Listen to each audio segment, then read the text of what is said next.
Kendrick dropped Not Like Us, a diss with 12 sex offender pins on Drake's mansion in the cover, to turn what Drake is so good at doing in beefs against him, turning Drake's most iconic associated brands and names into reminders of those allegations forever, with OVO, say OVO, and 69 God. Freaky ass nigga, he a 69 God. It's a song that represents the West Coast and gets back at Drake for using AI Snoop and Tupac, with a Draco the Ruler, Remble, E40 type flow, all these chains on my neck, I need toe hammers, nigga, a hi-fi Northern California mustard beat, and many direct references to Pac and his legacy. There's all eyes on me and I'ma send it up the pot. Let's go line by line and break it all down. This line is the hardest hitting of the song, Trying to strike a chord and it's probably A minor. the double entendre of Drake's trolling with memes to try and strike a chord or affect Kendrick's emotions, and then also referring to the accusations of Drake's relationships with minors. The song that Kendrick first talked about this on, Meet the Grams, was in the key of A minor. Not only that, but Drake's song Teenage Fever is also in A minor. This song is in B minor, which makes sense since Kendrick just promised to. Up to score with him. But starting from the beginning, that first line, I see dead people. is a reference to the 1999 movie The Sixth Sense, I see dead people.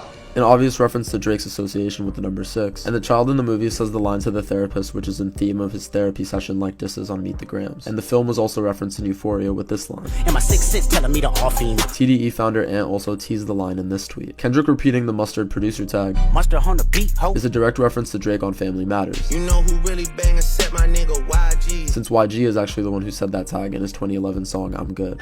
mustard on that beat, ho. The next line tries to paint Drake as a sociopath and a bully Debo, any rap nigga, he a freak though. by comparing him to Debo from Friday and referencing DeMar DeRozan, who goes by Debo, and was a key player for Toronto's Raptors, a team Drake is an ambassador for, but is originally from Compton, as Kendrick references later in the song. I'm glad D-Rose came home, y'all didn't deserve him neither. The next line references this Drake meme from TikTok, What do you mean breathe, breathe?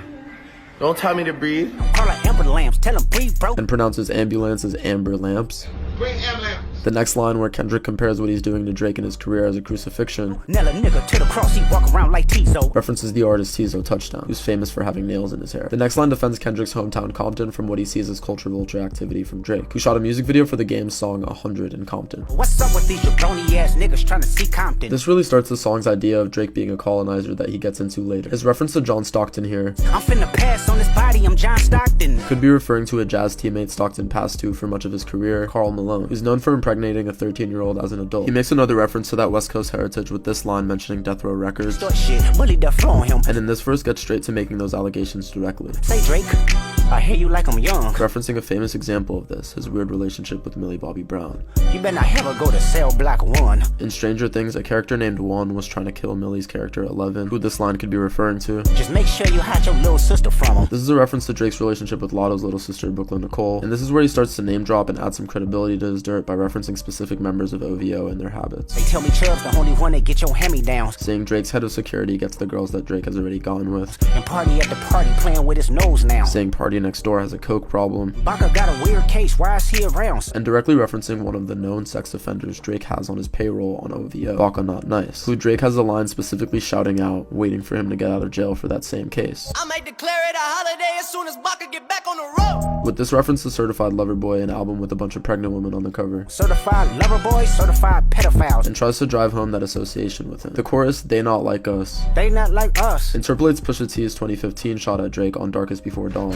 They not like us. And the second verse focuses on Kendrick defending the West Coast as its biggest ambassador, You think the Bay gon' let you disrespect Pop, nigga? threatening his life whenever he plans to do his next show in the Bay. I think that Oakland show gon' be your last stop, nigga. This references how Drake is sending shots at Cole now for apologizing and showing his disloyalty to someone he was on the same side of this beef with. They cold foul, I don't know why you still pretending. This line is an obvious reference to the OVO owl. What is the owl? Bird niggas and bird bitches. And in the next few lines, he responds to Family Matters and Drake's response to Meet the Grams by claiming that Drake is just going to continue his lying streak, Shape the stories how you want. and that he's undermining the audience's intelligence if they think they're going to believe him. Hey Drake, they're not slow. This line continues to play into the danger of Drake ever going back to Cali by referencing the film Malibu Most Wanted, P-Rest stands for bitch and you Malibu most wanted. a film with a main character named Brad. These next lines are another reference to Drake getting robbed in 2009, You niggas will get a wedgie, be flipped over your boxes. the same year Kendrick was starting his career, dropping his first ever EP as Kendrick Lamar and not K-Dot. Since 2009, I had this bitch jumping. This line is just a gay joke about Drake and the OVO crew.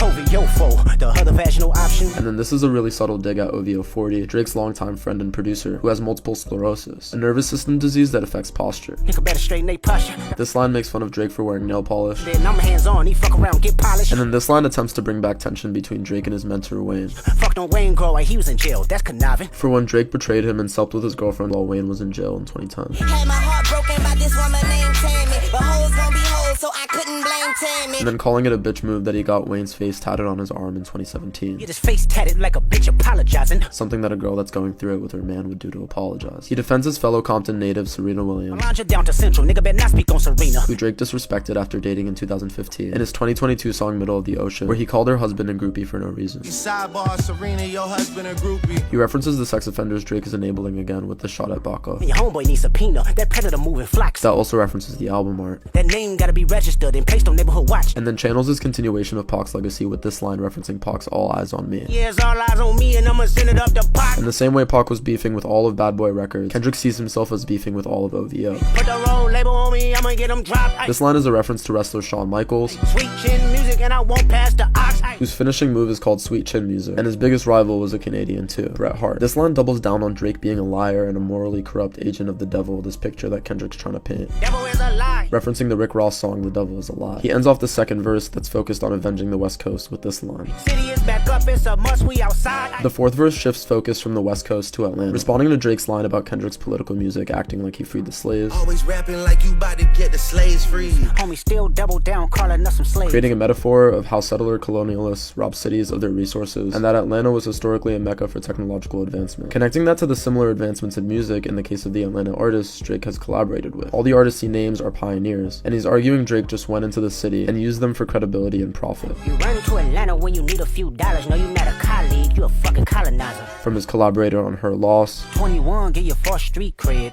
to Future, who's well known for his pull in Atlanta strip clubs like Magic City. You caught Future when you didn't see the club. This line about 2 Chainz references Drake's feature on the 2 Chainz song No Lie, What 2 Chainz say you good, but he lied. and he ends his verses with references to Drake's response Family Matters, The family matter and the truth for the matter. His doubling down on accusations of Drake being a pathological liar from his previous disses. guys plan to show y'all the liar. Family Matters breakdown up next. Thanks for watching as always. Let me know what I missed down below.